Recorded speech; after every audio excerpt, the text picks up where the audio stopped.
ரோமர் 4ஆம் அதிகாரம் 17 முதல் 25 வசனங்கள் வரை. அநேக ஜாதிகளுக்கு உன்னை தகப்பனாக ஏற்படுத்தினேன் என்று எழுதியிருக்கிறபடி அவன் தான் விசுவாசித்த வருமாய் மரித்தோரை உயிர்ப்பித்து இல்லாதவைகளை இருக்கிறவைகளைப் போல் அழைக்கிறவருமாய் இருக்கிற தேவனுக்கு முன்பாக நம் எல்லாருக்கும் தகப்பனானான்.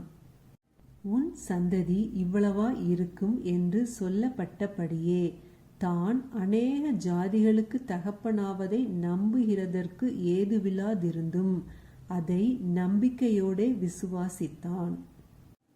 அவன் விசுவாசத்திலே பலவீனமாயிருக்கவில்லை.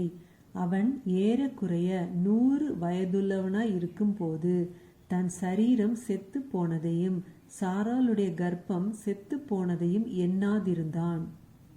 தேவனுடைய வாக்குத்தத்தத்தை குறித்து அவன் அவிசுவாசமாய் சந்தேகப்படாமல் தேவன் வாக்குத்தத்தம் பண்ணினதை நிறைவேற்ற வல்லவராய் இருக்கிறார் என்று முழு நிச்சயமாய் நம்பி தேவனை மகிமைப்படுத்தி விசுவாசத்தில் வல்லவனானான்.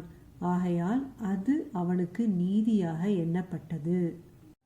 அது அவனுக்கு நீதியாக எண்ணப்பட்டதென்பது அவனுக்காக மாத்திரமல்ல, நமக்காகவும் எழுதப்பட்டிருக்கிறது.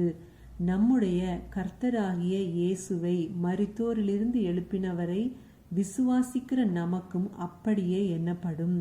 அவர் நம்முடைய பாவங்களுக்காக ஒப்பு கொடுக்கப்பட்டும் நாம் நீதிமான்களாக்கப்படுவதற்காக எழுப்பப்பட்டும் இருக்கிறார். ஆமேன். ஹல்லேலூயா.